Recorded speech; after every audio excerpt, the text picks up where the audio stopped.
So we are going to discuss today a verse from Bhagavad Gita, which we all know. But nevertheless, there are many things to be discussed in that, and I think there's a there's Sri Vaishnavacharya, Yamanacharya, who has written an entire book on that verse, and that is a famous verse, 18th chapter, 65th verse. What's that? Sardharman परित्यज्य माम एकम शरणम Vraj aham tam sarva papebhyo mokshishami masucha. That's the verse. Now, why I'm discussing this verse? Anyway, we all devotees often quote this verse. We all know this. And this is a conclusion of Bhagavad Gita. But why I'm discussing this verse? Because there are many aspects to this verse which we often miss. That's what I'm going to tell you. Routine translation of this verse is abandon all varieties of religion, just surrender to me. I'll deliver you from all sinful reactions, do not fear. This is the usual translation. What Krishna is saying that abandon all religions, abandon all religious principles, abandon whatever you know. That's all. Whatever nonsense ideas we have, just leave them. Or sensible, even sensible ideas, not just nonsense. All sensible ideas are also our own speculation. Leave and surrender unto me. Surrender unto me. That means uh, uh, that means accept my ideas. Follow your life according to my ideas, my laws, and I will deliver you from all sinful reactions. Do not fear of attaining sins because of abandoning some religious principles. What you have installed in your society, in your life. Do not fear about that. In spite of the fact, many people will say many things, and uh, so do not fear. Sarva Bhipim Mokshishami Masucha. I'll give you liberation. Now that's the usual translation of this verse. What Krishna is saying that ultimately listen to me. Don't listen to so many scriptures. They are confusing. Our scriptures are very vast. Even if you read Quran or Bible, which are like as compared to our Vedas, they are like in quantity they are nothing. Even in those books, uh, it, people are confused what God is trying to say, uh, especially when it comes to laws. So, and that's why you see so many factions in Christianity, in Islam, and people are fighting like cats and dogs with each other.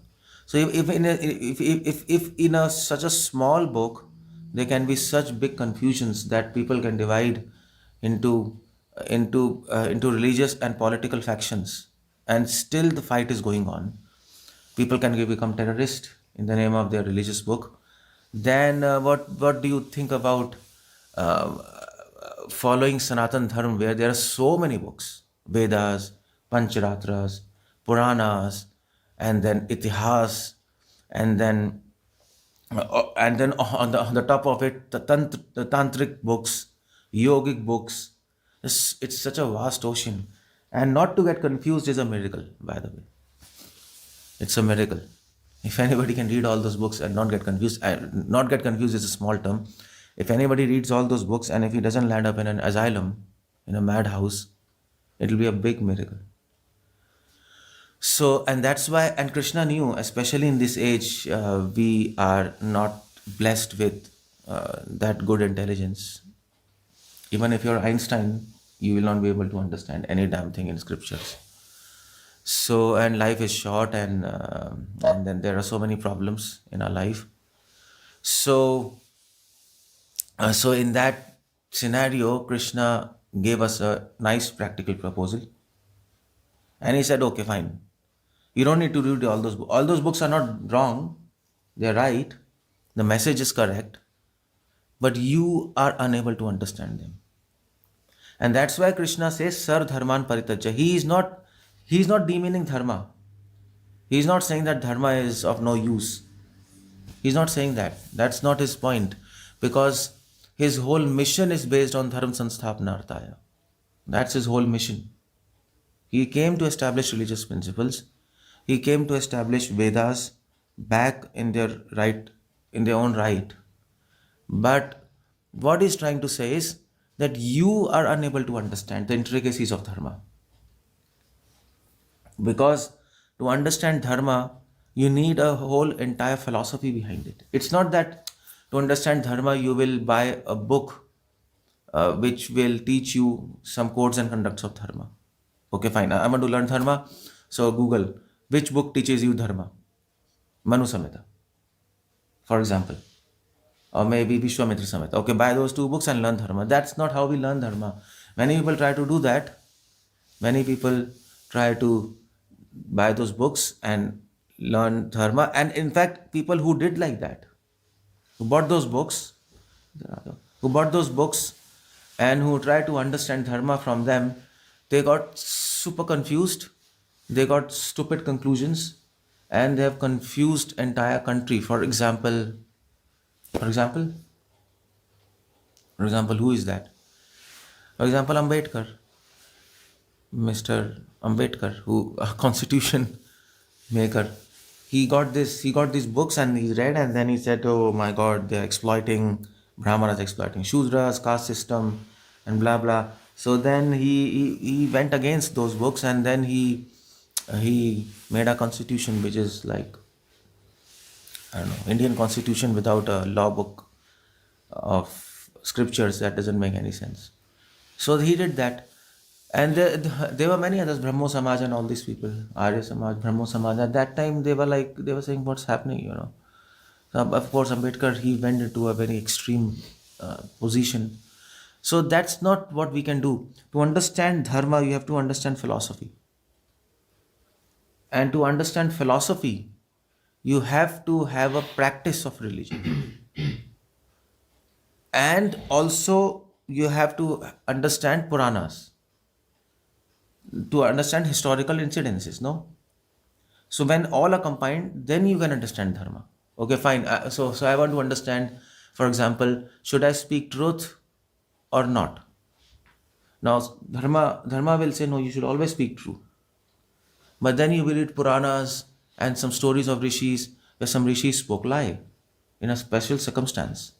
So why they spoke lie in that special circumstances? Were they liars? No. They were followers of dharma.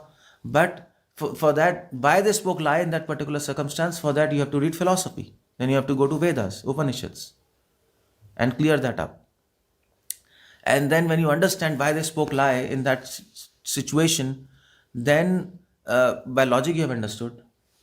But then you have to understand by realization. So then you have to practice some meditation to realize that fact. And then you will understand, okay, fine. To speak truth, what that means to speak truth. What it means to be non-violent. Dharma says ahimsa. No? But then we see many kings in our history. Now, a king cannot be non-violent. That's impossible. They are enemies and they are criminals. You have to control them. So then that's a big conflict there. Should we be non-violent? Dharma says non-violent, but here are kings who are violent, and in fact, in Kshatriyas were allowed to do hunting. Now, if you go to Puranas, Pandavas were in their Vanvas, they were eating meat. So then you say, well, who were they? They were dharmic or not? There's a big confusion. So then you have to go to philosophy, and then you have to practice your religion to get some purity, to understand that it's not just logic, you can understand all these things, harmonize, and then you harmonize. That is why Vedanta Sutra, there's a sutra, kaun sa hai? Harmonize all the injunctions of scriptures. Tattu Samanvayat. The Vedanta Sutra says you should know how to harmonize Puranas, Upanishads, Dharmic scriptures, and yogic scriptures and bhakti tradition. Then you can understand everything. Now, who is having such kind of brains? Neither me, neither you. Because first of all, we don't know Sanskrit, we don't know other philosophical systems. It's impossible to understand. I mean to say, devotees can't even read Gita in their whole life. And if Krishna would have given this proposal, understand dharma and lead your life, people would have just left this moment. They would have gone to some meditation gurus, or a simple, go to Rishikesh, do some yoga and do meditation, Om, and that's finish it off. Krishna knew that's not the way how we can deliver people. That is why he told Sar Dharman Paritajya. You see the point there? He is not, first of all, he is saying abandon all religious practices. First point in his statement is abandon all speculated religion. Prabhupada mentions what you have concocted. In Kali Yuga, many people have concocted many speculated practices. If you go, I mean to say, if you in America, if you go, or in Canada, if you go, even Christians, you see, they have concocted their own practices.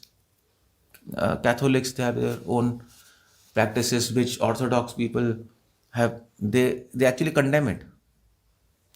Catholics, they always carry a cross, isn't it? Cross, cross, cross. So Orthodox, they say this is nonsense. Even Pentecost people, they say, why you're carrying cross? It doesn't make any sense. But there's a speculation. Or if you come to Indian, our Hindu practices, there's so many speculations. This fast day, this day fast, that fast, offering something, this something or something. There's so many speculations, and people are doing so many things in India. It's a variety. It's a mixture, multicolored thing in India.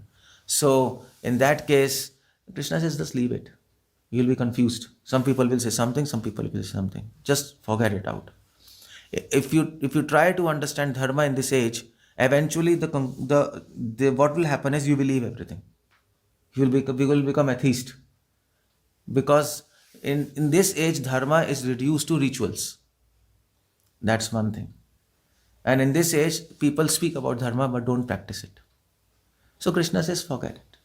Another thing is, even if you try to understand dharma in right spirit, now you will say, okay, fine, I'll not listen to anybody. I'll buy all the books and Google and try to understand myself. I'll learn Sanskrit and then try to understand myself. Now the problem with that is, if you try to do everything yourself, then 100% you will become Ambedkar. You'll become communist. That's the conclusion, because nobody on this planet can harmonize everything what is said in scriptures.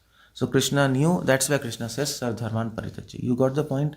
So don't misunderstand that following dharma is wrong. Understanding dharma is wrong. We cannot understand it. That's why. Just like, for example, they say, don't do dhyana, don't do yogic practices. Isn't it? So why they are wrong? There are so many meditations, isn't it? If you go to Rishikesh, people will say, saints will tell you, meditate on your Mooladhara chakra, meditate on your Swadhisthana chakra, Ida, Pingla.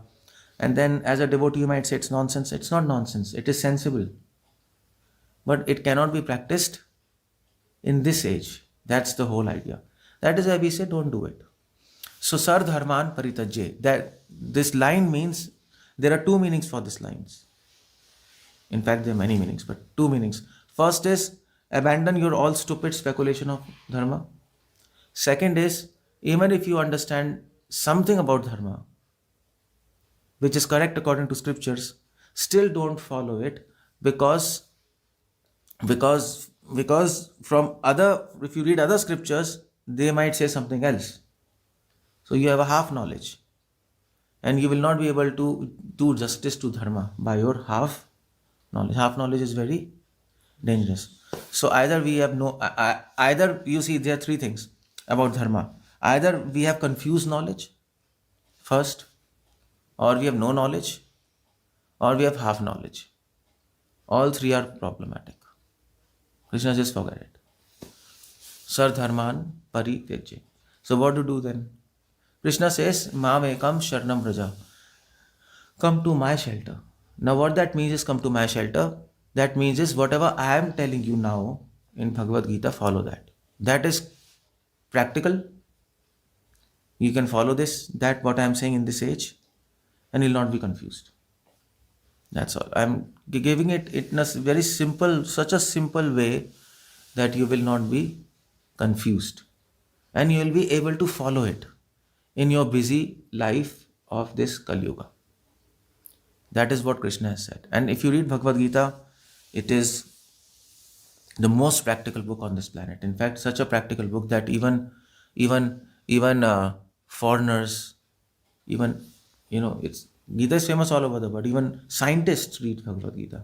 Philosophers read, Western philosophers. They are reading Bhagavad Gita. Politicians are reading Bhagavad Gita. You see Mahatma Gandhi. In fact, this who is that? Rudolph Virtue and all those people, uh, activists, they are reading Bhagavad Gita. Everybody is reading Bhagavad Gita. Such a practical book and applicable to everybody. So Krishna says, Mam ekam sharnam praja. Now, here Krishna is emphasizing one thing. The most important thing is Mam ekam. Ekam means what? Only me. Surrender. Ekam means surrender only to me. Now, only means Krishna is emphasizing that you must not see left, right. You must see towards me. That's all. Don't get confused. Ma mekam sharanam braja.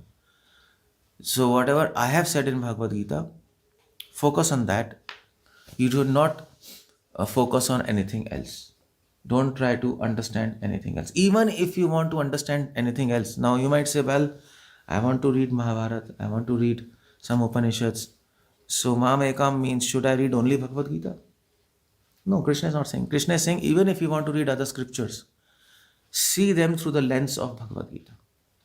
That is the whole idea. So focus. Ekam means focus. That's all. Focus on my ideas, and then scan the entire word and scriptures through my ideas. That is the idea what Krishna is saying here. Because so many of our Vaishnava acharyas, they have read Vedanta Sutra. They have read commentaries on Vedanta Sutra, Upanishads, Vedas, isn't it? Like we also read so many scriptures, but we have a lens of Gita, and then we read. So you might say, well, you are becoming biased, isn't it? Now you might say that, okay, so you are seeing everything through the eyes of Gita, so you are becoming biased and becoming fanatic, Gita fanatic. Krishna is trying to make you Gita fanatic. So is that correct? Well, it's ideally, if you think about it,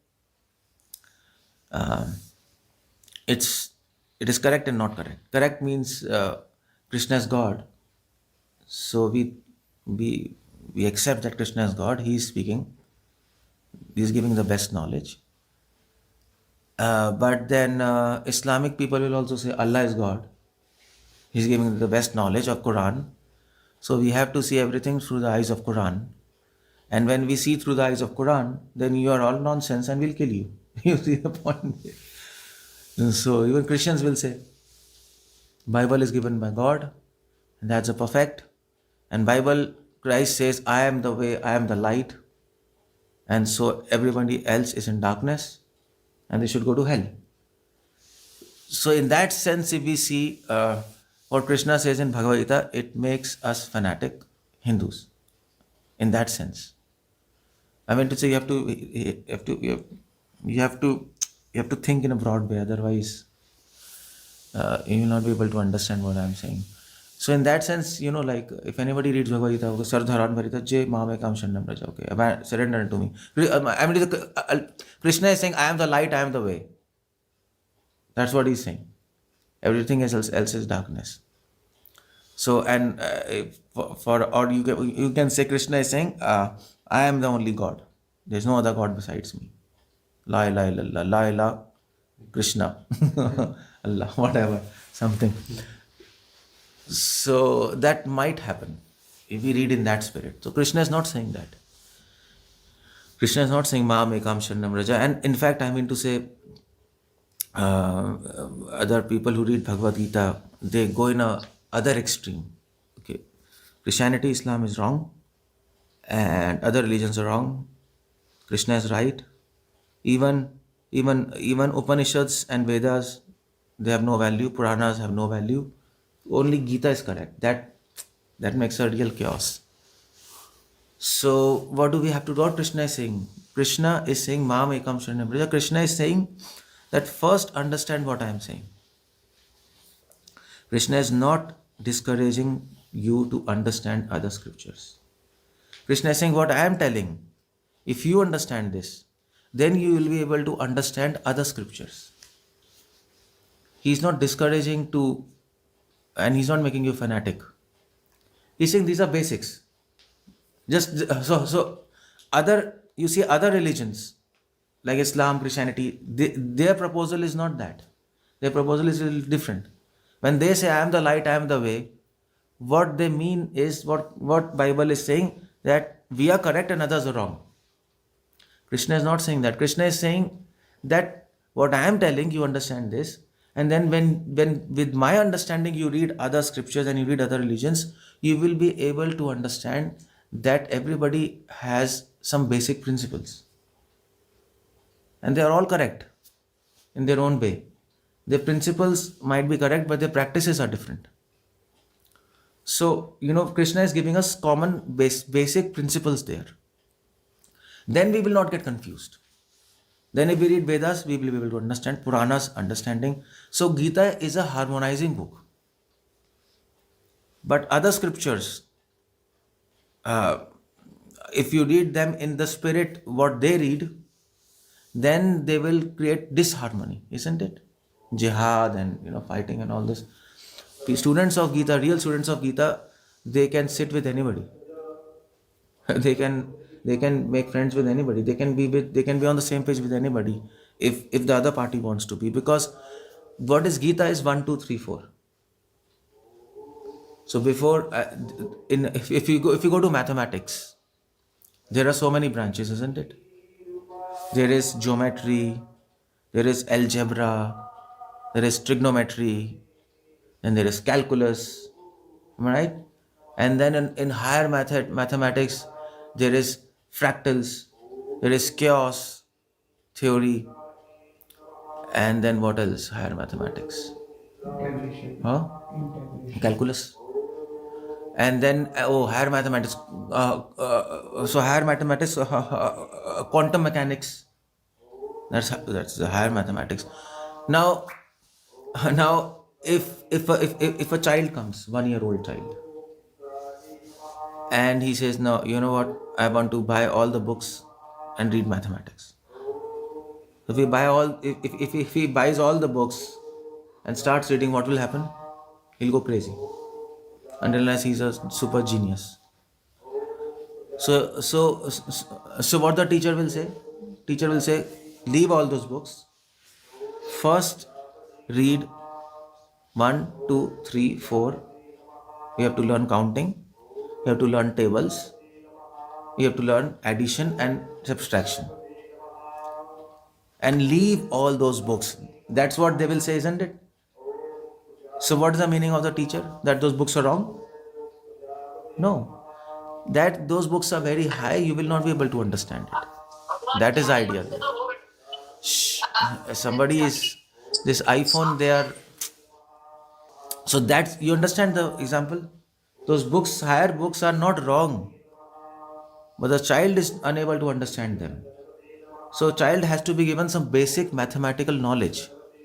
And when she understands that basic mathematics, then you will be able to understand everything else. So Gita is basic principles. Gita is the base and foundation. Basis of all religion, all philosophy, all meditation.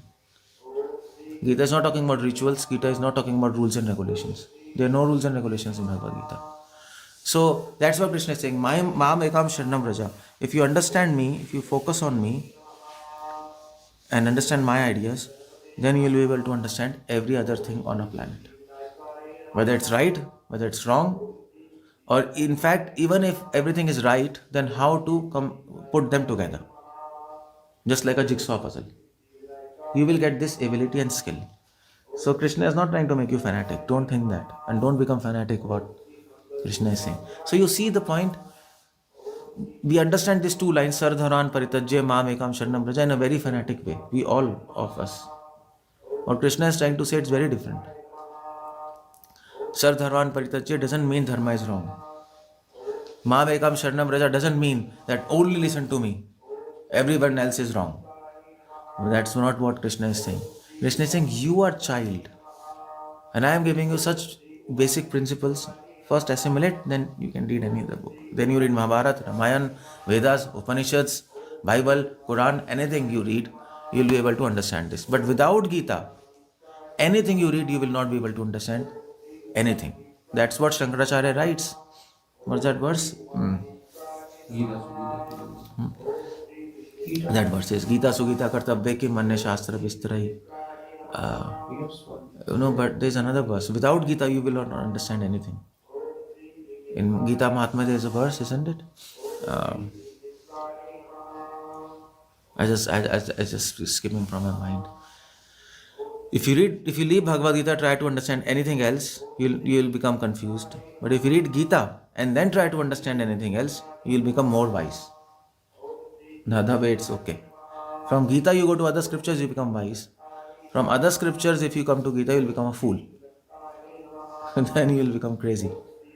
So that is why if you go to traditional Gurukul, in India, anywhere else, anywhere, Shankara Gurukul, even Madhva Gurukul, Sri Vaishnav, you see in all Gurukulas, they are teaching Vedas, they are teaching Upanishad, they are teaching all Shadangas, Shad Nyaya philosophy, and they are teaching all Dharma, everything is taught. But first thing taught is Gita. So now because why I'm bringing this point? Because you might say, Prabhuji, this is your idea that we should read Gita, and then we should read other books through the eyes of Gita. But we think Krishna is saying read only Gita, don't read anything else. But that's not the system if you go to traditional Gurukul. In India, from 5,000 years, everybody has read Gita. People who are trained in Gita, reading scriptures, they are reading Gita and they are reading other scriptures also. They have also read Sardharman Paritajya.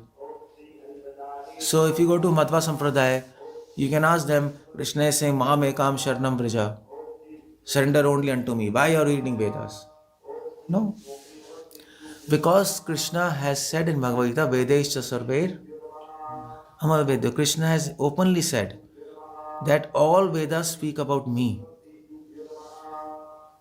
So if all Vedas are speaking about me, then why should we listen to your Gita? Because that's the first step. Then you can climb higher steps. That's the idea. Maam Ekam Sharanam Vraja. Then Krishna says, Aham Tvam Sarva Papebhyo. Krishna says, if you do that, I will relieve you from all the sinful reactions. Now what that means is, I will relieve you from all sinful reactions.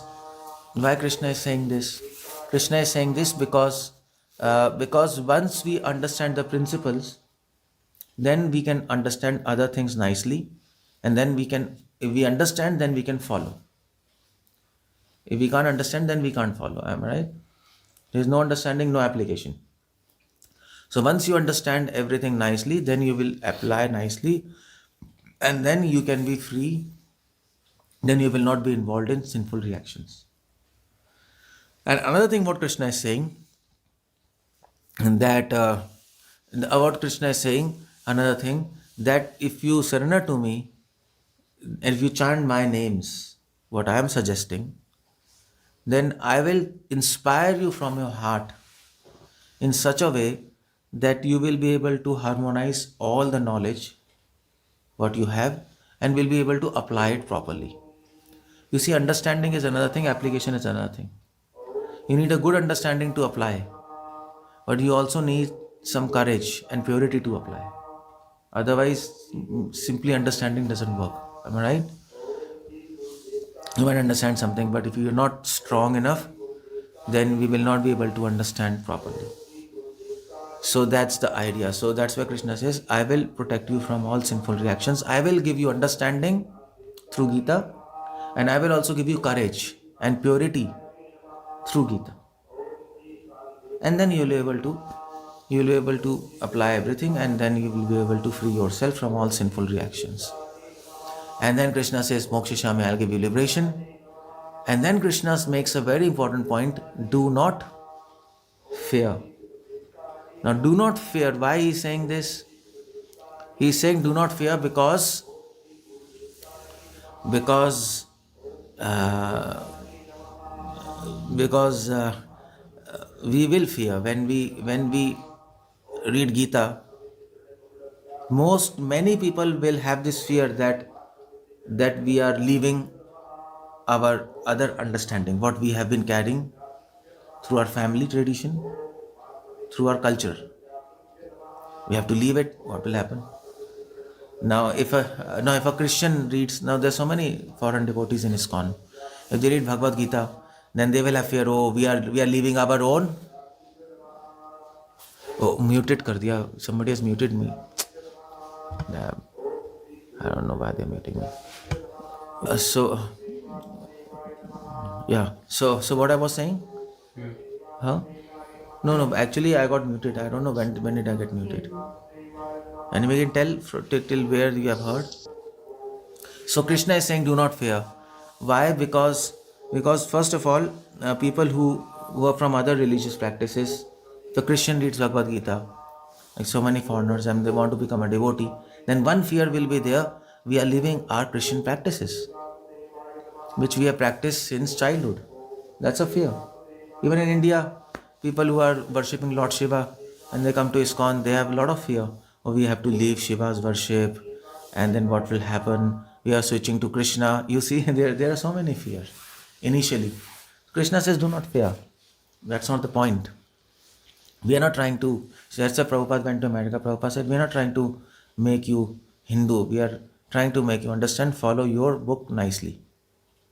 And to follow your book nicely, you have to understand principles. And those principles are in Bhagavad Gita. That's why Prabhupada called Gita as universal religion.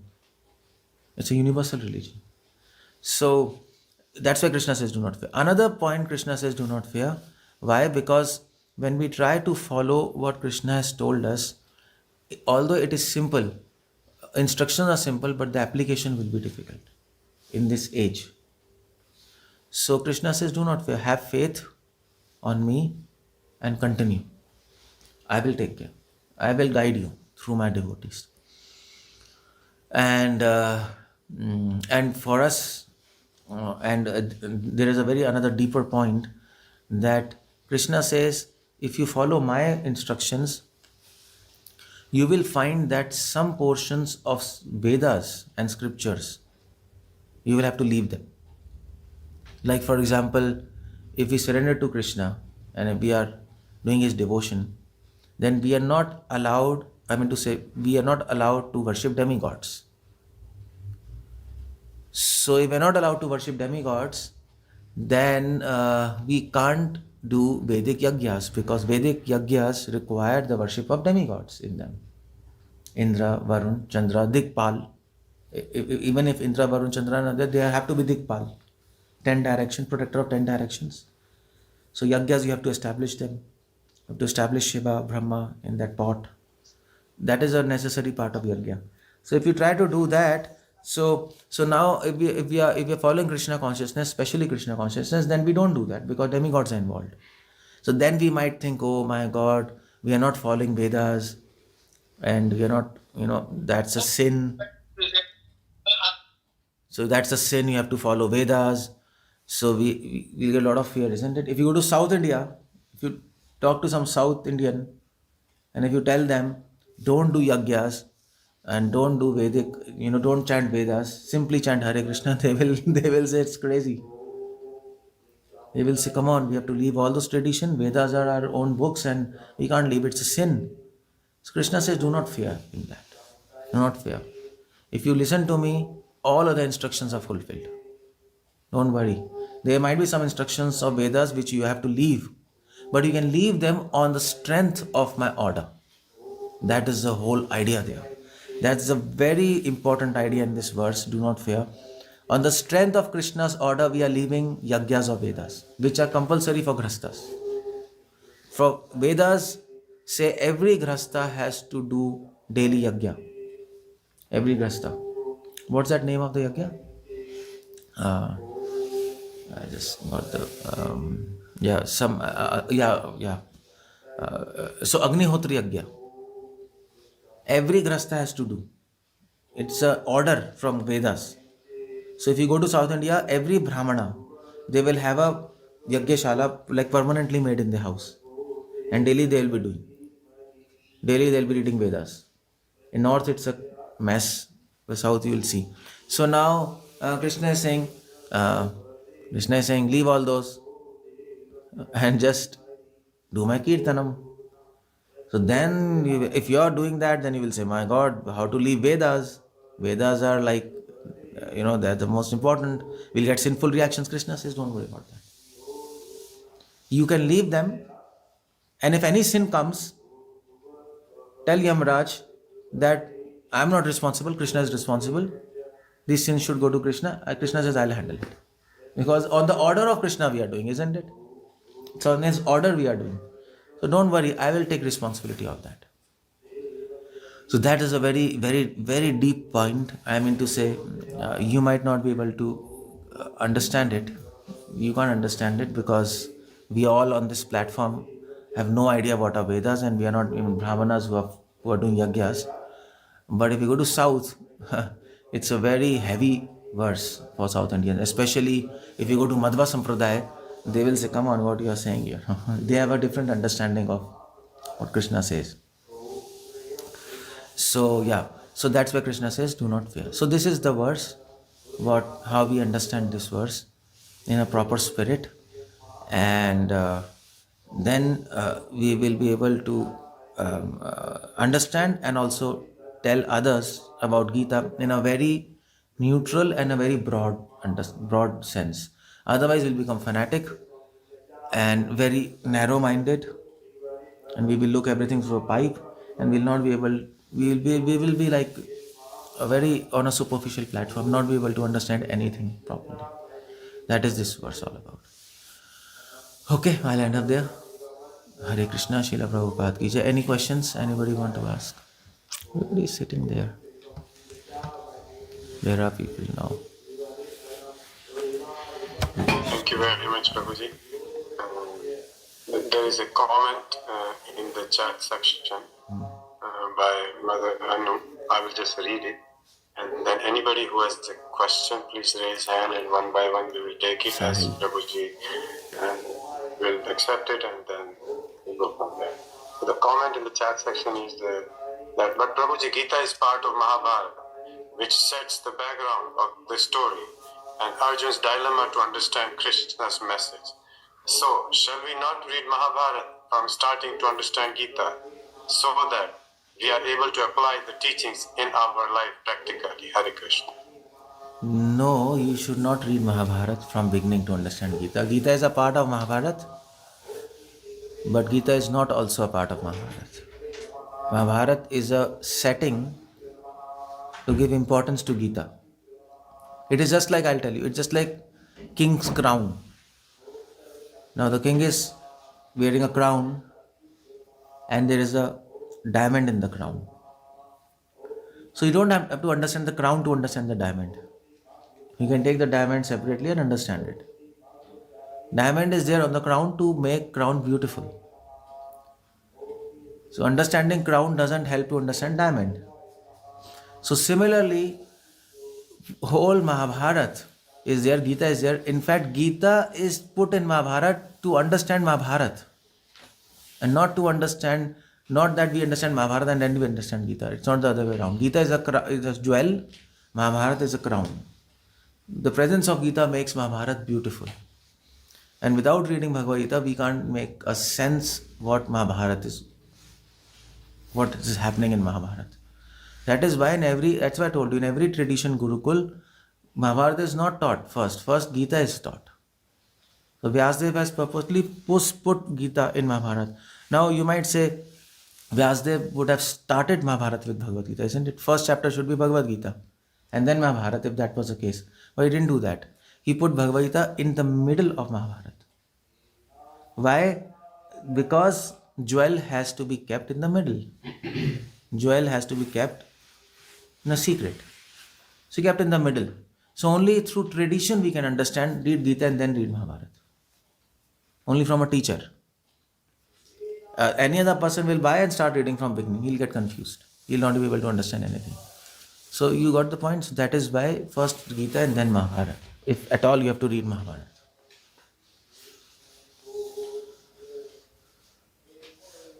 Okay. Yes, Sahil Prabhu, please unmute and start. Hare Krishna Prabhuji. Thank you so much, Prabhu, for your wonderful class. You told us that we can read other books, but firstly we need to read a Bhagavad Gita. Prabhu, my question is a little bit different, so can I ask? It's not related to this class. Why is that? Oh, Just if I have your permission. okay, go ahead then. I mean to say.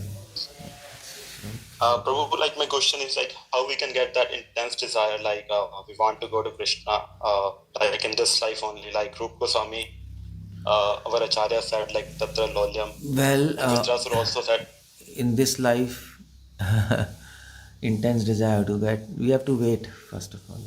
We have to have patience. Because even if you're doing everything correctly, even if you're following Krishna correctly, Sardharvan Paritajye, Mamekam, still we might not get that intense desire. Because Krishna will test us and then Krishna will make us wait and then he will give that. So, in that sense, you can simply hope and continue. Do your best. There is no other way. There is no shortcut. But if you want to have some kind of practical shortcut, then the best way is to read the life history of saints. By reading life history of Krishna, you will not get that intense desire to attain him. By reading life history of saints who have attained him, you will get a desire to attain him. So that is the one suggestion I can give. Life history of saints you read. Gaudiya Vaishnav saints, another Sri Vaishnav, Madhva saints, all saints are there. And then we can get a desire to attain him. Because we'll get inspired how they attained God, what they did in their life, and with how much test they passed through and they still never left God. By remembering them, we'll get inspiration and we can continue. That's all. thank you so much, Prabhuji. Hare Krishna Prabhu.